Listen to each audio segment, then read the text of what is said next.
Hello, I'm Diva Dean. And I'm Gia Ferrari, and you're watching RuPaul's Drag Race Season 10, Episode 9, BOUview.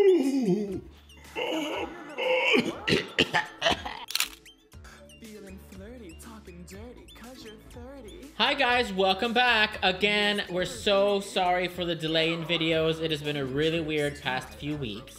Kendra, unfortunately, she cannot be here with us today. She's actually helping out the orphans in the mountains of a country called Wakanda. Ooh. So she's down there, so, we gotta, give her her time. So today we have Miss Diva Dean here, which you guys might remember her from our BOUview of Dragula, episode 3? It's the alien one, whatever the alien one of them. So Diva, how have you been? What have you been up to? Oh, I'm good. I've just finished a big competition, which is, I think a lot of us are in competition, so that's a big reason why I think the BOUviews have been a little lagging, but we're coming back. I'm not done competing, but yes, we got this. Yes. So we're back for you. Make sure you guys are subscribed and you hit the little bell so that you always get notified of a new video for you, mama. BOUview, mama. Okay, let's get into the episode. So to start off the episode, we have a very cryptic message from the vixen. She's like I think she's throwing shade clearly to Eureka. She is. Of course, she was not gonna leave RuPaul's Drag Race without throwing one final shade. You know the vixen. She's shady, but I love the vixen. Very sad to see her go last week. Yeah, but I was shocked that it wasn't just like "fuck you, Eureka." It was like I don't even remember what it really was, but it something was about weird. Trump. Yeah, Triumph. No, she brought the H. Triumph.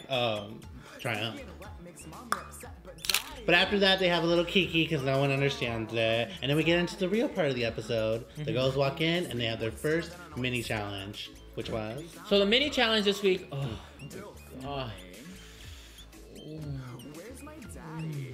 Oh, sorry. Are we still recording? Girl, so for the mini challenge, they had 20 hot-ass guys in shorts. And it's basically like a match game where you have to match their underwear. So you had to say a number 2, number 12. They pull down their shorts and reveal that fine ass. And if it doesn't match, it doesn't match. So they had to pretty much just match them all. And whoever got the most matches in the shortest amount of time or something like that, some bullshit like that, ended up winning. I don't even remember who won. And fun fact, they had the first transgendered male pit crew member join. And he is Biznam. Oh, so good. All of them were so good. I would have lost that game right away. I would have purposely lost. But like, number 2, I remember seeing that underwear, but I'm not gonna say the right number. I wanted to see them all. Drag this along, just like Monet Exchange did. But she didn't win. Aquaria won. Yeah, Aquaria ended up winning that mini challenge. And she did good. I don't know how people win those challenges because it's just guessing. Yeah, I think this one it was like who got the most matches and the fastest something. I don't know. I like these kind of mini challenges better than like let's take a picture and whoever has the funniest picture because it's kind of subjective. True. This is like there's a clear winner. Yeah. There's no like ifs, ands, or buts. Well, there's always buts.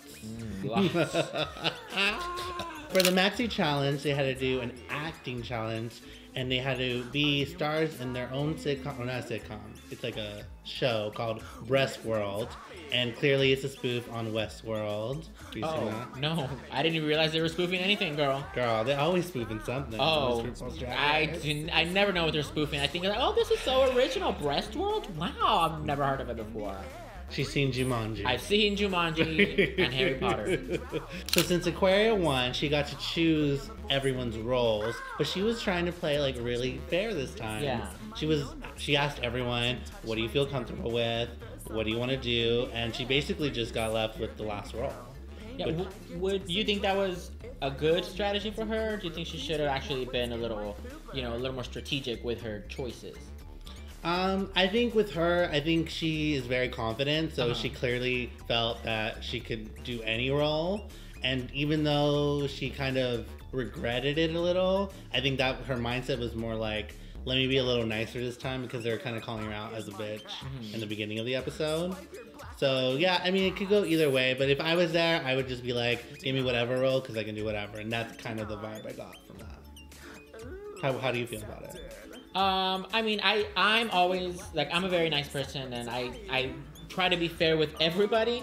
So I probably would have done the same. I would have asked everybody what they wanted. I think I probably would have snatched my character first. And then been like, whatever's left over, you guys, you know, whoever you want, take it. But this is who I'm taking, because I know this is where I'm going to do strong. Well, you a competitor. And she is too. So it was a little confusing. It seemed like she was trying to play nice this time. Which is, girl, it's not the time right now to play nice. Top 6. Yes. Mama. You don't need to be Miss Congeniality. You need to win. Alright, so then for the actual breast world thing, you know, I'm sure you've seen, you know how I feel about these acting challenges. I'm not the biggest fan of them because I feel a lot of them get kind of gypped depending on what character they get, because some characters have more lines, some characters have a better personality to portray. So, I don't know, these acting challenges are hit or miss for me, and usually they're miss, in my opinion. Yeah, it was a very confusing episode. Yeah. Like, when I was watching it, I was kind of like, I got it, but then it was like, what's really going on? Yeah. It was, for me, in my taste, I think it was a little trying too hard. Yeah. To be funny, like forcing it. Yeah, it was, I don't know who writes these, but it just, I don't know, it was just lackluster. It wasn't my favorite thing, but the acting challenges are never my favorite thing. And, so, I mean, some standouts, I think Aquaria did a good job for, like, the 4 lines she had. True, yes, I agree. Yeah, and also, Asia O'Hara, definitely, she came and she was this character. She came out, and she's a great actress. I think Asia's fantastic as an actress. I think when Ru spoke to her and was like, find yourself in the character, and she found like she was Southern and she, you know, had some conservative values, she just rolled with it, and it was just magic. Because even they said in the episode, when she walked into the scene, it completely changed the dynamic, and that is a great actress right there. Yeah, and another thing about Breastworld is that I feel it went on a little too long. Oh, for sure. I was like, this is still going? Like, Jesus, mother flipping Christ. And I know that we have now, you know, an hour and a half, well, technically an hour because half-hour commercials, but an hour of Drag Race now. So they have the opportunity to make it longer, but if you're going to make it longer like that, make it a little more interesting. Give Aquaria more lines. But, I mean, Aquaria still did a fantastic job. Yes. But, I don't know. And some of the misses for me, Cameron was just, girl. And it sucked because it wasn't that it was awful, because she had good energy. It was like just flatline though. It was just like, here's this high energy, and then there was no levels at all. Yeah, it was just all one note, basically, is what it was. A big one note. Another one that wasn't my favorite was Eureka. And, you know, it just, honestly with me with Eureka right now, it's been very much the same thing. And I think, like, for me, I just want to see more. And if you're delivering a lot, you need to be able to give more. It can't just be consistent, because the girls who aren't delivering can just start surpassing you because they look like they're giving at least something fresh. I definitely agree. So it was kind of like lackluster. And then I can't believe she couldn't do Ivy Winters. Oh my god. It's like Tamar, do you even watch the show? Like, come on, girl. Come on. Come on. I was so confused. I was like, and everyone did it with her, and she still got it wrong. I mean, you know. Oh my god, yeah, that was girl. I'm like, they did it for her, and she was like, "Oh yeah, I got it." And she's like, Ivy Winters. So for the runway this week, they had to basically be themselves in 50 years. So old ladies like us, we're straight out of the convalescent home, and we're here for the BOUviews for you. And I think it was a good challenge for them to really just see if they can paint old, they can embody old. I thought it was a good idea. I liked it. So let's get into these looks. Starting off with Miss Cracker.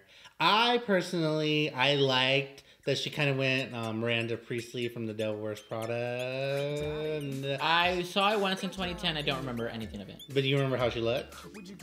Yes. Okay, so like that did not give you the vibe of that. Yeah. Like old, like she's a bitch, and she is like a silver fox, but like female version of that. I liked it. I thought it was cute. I do kind of get over this kind of same silhouette she always has. Yeah.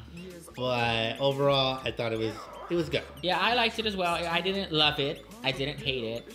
I think she should have stepped a little more out of the box. Again, this is something that, you know, is expected of Cracker to come out. To just, I mean, I don't know. It's a very basic look for me. but I mean, it's not awful. It's just, I really wish she would have pushed herself more. Yeah, especially because this was a great opportunity for her to really play her camp side. Yeah. And like make it funny.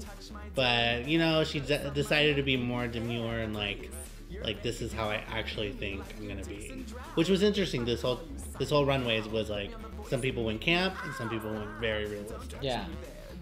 So then we have Miss Asia O'Hara, and she comes out in like Jamaican color leotard with braids, and she has like her chips, and she's coming out in her house shoes. And what did you think of her? I thought it was funny at first, but when I overall looked at it, it was very like mismatched. Like I felt like she had two ideas, and she was like forcing them together because the leotard, like no old lady would be wearing that leotard. And I think like with the house shoes, either she should have went full showgirl that she's still trying to be a showgirl, which I think the leotard kind of embodies. Yeah. But then the rest of it is very like, you know, she lives in the hood, she's trying to, you know, and the rest of it is very like, she's living, you know, in the hood and she's trying to be an old grandma who's like down with the people. You know what I mean? Like, yeah. She's very much having a character with, I don't know. It was very like mixed signals for me. Yeah, I agree with you because Asia's always been the type to kind of have a lot of ideas that she's trying to put into one look. So I agree with that. The look itself, it's a nice leotard. Yeah. But I don't know if I like it for the challenge of the runway, which is old lady. I kind of get what she was going for because I used to work in a psychiatric hospital, so I used to see a lot of older people that are really not there in the head, and a lot of them would wear some crazy ass shit like this. Okay. To be honest, but I don't know. It just wish I would have seen something more. And those house shoes are just regular ass Nike fucking jail flip flops. I wish she would have done something. If she was gonna wear flats like that, which I don't mind. I don't mind people wearing flats if it goes with the character. I just wish the shoes would have been maybe like those like slippers that look like it's like Homer Simpson, like eating your foot. Oh yeah, something yeah. like that. Something campy or bedazzle them at least. Yeah, not this freaking. It's a jail slipper. Come on, girl. It's a Nike jail slipper. She probably had put tape over the logo. She probably did. So next we have Monet Exchange. So what did you think about her look? I liked her concept. She thought out of the box. I think it could have been executed a little bit better, but I do like that she came out with like the IVs. She had a little reveal, and she had the saggy titties. I did a saggy titty. I really wanted to wear it for this BOUview, but we have the green screen, and it's like a green fabric that I use. But I have the saggy titties. If you guys go to my Instagram at Miss Gia Ferrari and scroll down a little bit, you will see it. Girl, David, there you go. There it was. And so I like the idea of the saggy titties, and she has like the star pasties on her nipples. And she's coming out with like this, like she's like balding her hair, and she's sick and dying, but she still want to look fabulous. I like that. But I feel, I don't know, it could have been polished, a little better polished. Yeah, and I mean, you know, it's funny because a lot of people think camp is supposed to be like not polished, and that's not how it's supposed to be.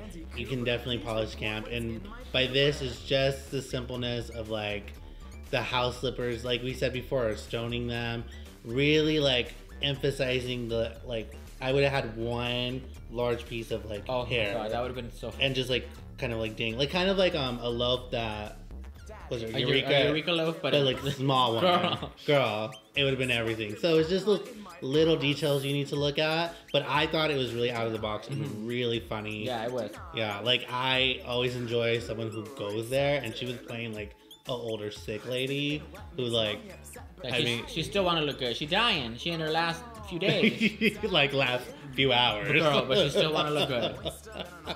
How you doing? Next on the runway, we have Miss Aquaria, and she's coming out as like she just broke out of Azkaban.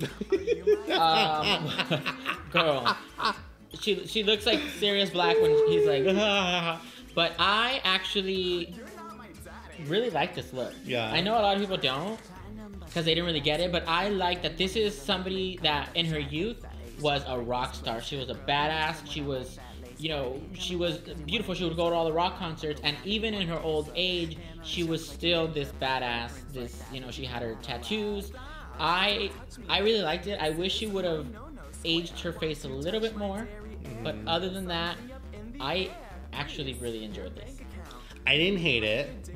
I think it was very, very like cerebral, and sometimes it's when people do that. For me, it's like a hit or a miss, because you want to make sure that the general audience always understands what you're doing. Yeah.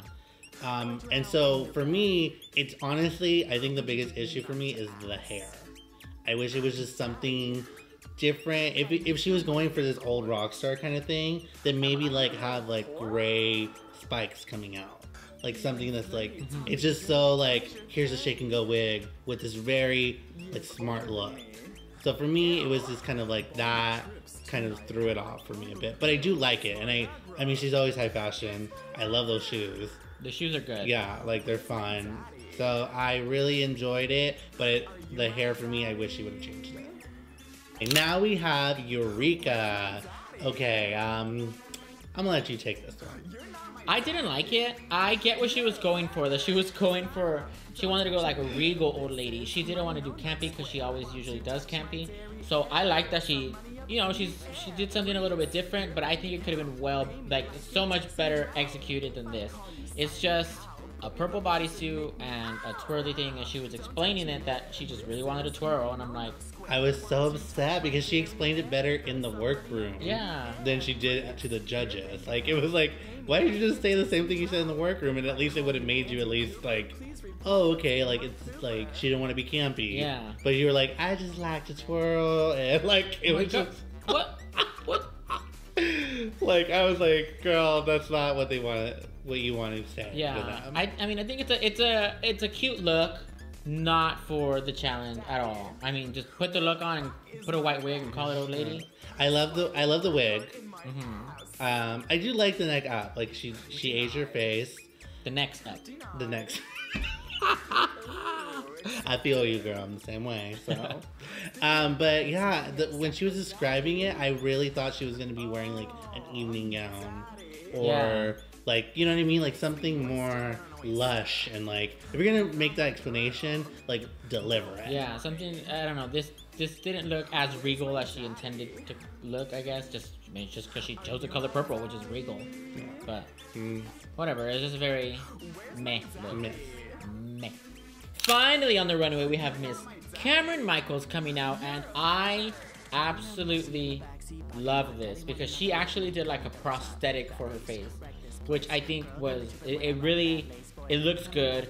It reminds me a lot of like she used to be a really A-list like Hollywood star, and so now she's in her late 90s and she still looks great, but she's like, you know, she has, what is that, Parkinson's? Like she's getting there. She's getting old, but she still wants to look great. I love this look from head to toe. Amazing. What do you think? I commend the prosthetic. I know they don't have a lot of time to get ready, and it looks amazing. Hair is amazing.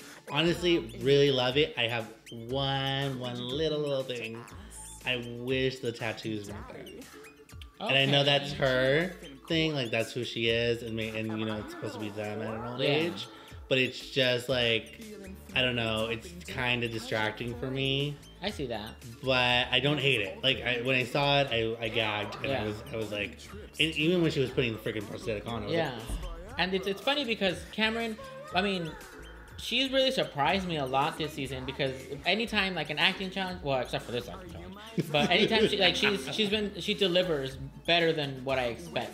And so with this to come out with like this character, she sold it. I will give that to her. Like I was with her when she had the pills and she was dropping them and she got them and I thought it was genius. So good. Like you don't even know how good. So good. Looks so good. So after the runway, we find out that the tops for this week were Asia, Aquaria, and Monet Exchange. Yes, and the bottoms were Eureka, Cameron, and Miss Cracker. Do you agree, disagree? How do we feel? I agree. I think that Miss Cracker really missed the mark. Cameron was flatlining and Eureka wasn't giving enough energy. And I think the other three did a lot better. They were all funny. They were all consistent. They knew their lines. So I agree completely with this. Yeah, me too. I think, in the challenge and the acting, Asia, I mean, she came guns a-blazing. And Monet was ad-libbing a lot, and Aquaria, for the half a line she had, she did a great job. And for the bottoms, Cameron was probably my least favorite. Cracker was just like, what's going on? What's she doing? And although I don't feel that Eureka was terrible, she definitely could have given more. Like, it was just more. And I get that that's like, they were judging her because they know that she can do a lot more than what she did. Well, she has been doing more. So I think that's a big, because in the end of the day, if you're delivering a certain level, you need to either be consistent or above it. And she was neither. So the big win goes to Miss Asia O'Hara. Which I think was well deserved. Her costume wasn't my favorite. But based off of the acting challenge, I feel, she did the best. She did. No, I think the fact that she changed the atmosphere with just walking into the scene is completely that is something that is rare in acting. And so I think it was well deserved. I laughed a lot. So the bottom ended up being Eureka and Cameron Michaels, and they had a lip sync to the song New Attitude by Patti LaBelle. Girl, when I tell you this was a lip sync, this was a lip sync. Girl, I agree. It was so good. So, you don't know how good. What really surprised me was Cameron Michaels, because, I mean, she's just been surprising me all season.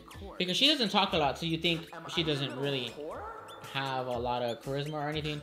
Girl, she lip-synced the house down out of this lip sync. I really thought that Eureka was about to destroy her, because I know that Eureka's a great performer. Kill her. But Cameron Michaels held her own. Not even held her own, like fucking went beyond what I ever thought she was gonna do. Which, I mean, sometimes makes me think maybe because she's just so quiet, the difference. Yeah. But that's what I'm talking about with Eureka. It's because Cameron's so quiet, she can get to the next level, and it's amazing. Yeah, no, it was Cameron, amazing. And Eureka, she also did a really, really good job in this lip sync. I was like, okay, bitch, because oh my god, this was a lip sync. You know when it's a great lip sync? When you're watching, when it goes to Rue, and he's trying to figure out who to look at. Because sometimes he has his eye on one person, and he's we already know who's gonna win. This bitch was okay, this is really entertaining. Oh, but this is really entertaining. Yeah. And when, girl, first Eureka does her split, and it's bouncing. Oh, girl. And I was dying. Then they do a double split. Oh my goodness. That is a lip sync. And then so at the end of the lip sync, we're okay, fuck. I was honestly holding my breath. I was who is about to be safe? Because I love Cameron, but I was they're gonna keep Eureka because they've been kind of making her into the top three, molding her into the finale. And so when RuPaul said that Cameron was safe, I was I was actually this. I was watching it laying down, girl. But she dropped her phone on her girl, face. I was gooped and I was gagged that Cameron was safe. Yeah, and I think everyone was. I think everyone's face was just But then, the gag, which wasn't really a gag, to be honest. I was kind of expecting it. But Eureka ended up being saved too, so this was a double save. Which, do you agree that it was a double save? A well-deserved double save? 100% agree. Especially because the lip syncs this season have not been my favorite. This knocked it out of the park, so I think it was well-deserved that they both get to stay. Now, here's the question. For you, Miss Diva Dean. I'm here. If it wasn't a double Shantae, who do you think won the lip sync, and who do you think should have gone home? Ooh, that's tough. Because honestly, I didn't know who was going to go home. So, but for me, even though Cameron really brought it, even though Cameron really brought it, what like sold the lip sync for me, and I always remember, is that split when she was bouncing Eureka. Bouncing her puss. And I was dying of laughter. So for me, Eureka slightly by like the smallest little millicentimeter, whatever it is, like she won it for me. What do you think? I think that I would have chosen Cameron over Eureka, to be honest.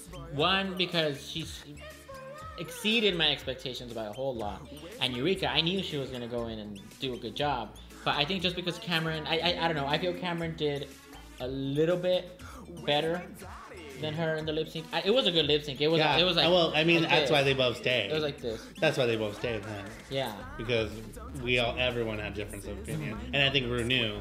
He was like, I can't send one of these bitches on because they brought it. Hear it. So it's still a top 6, and that was the episode, guys. What do you guys think? Did you guys like the episode? Did you guys like the acting challenge? Did you guys like the runway looks? Do you agree that it should have been a double shantay? Who would you have sent home if you were RuPaul Charles and you had to send somebody home in this lip sync for your life, mama? And thank you, Diva Dean, for joining me today, for being the Kendra Onyx to my pussy. Oh, no problem. Anytime, darling. Anytime. And don't forget to subscribe, like, comment, do what you gotta do. Share us. You better go suck a dick on Grindr. Tell them about us on BOUview. And don't forget to follow us on Instagram at Miss Gia Ferrari. And at She Is Diva Dean. And we will see you next time for bingo. Bye.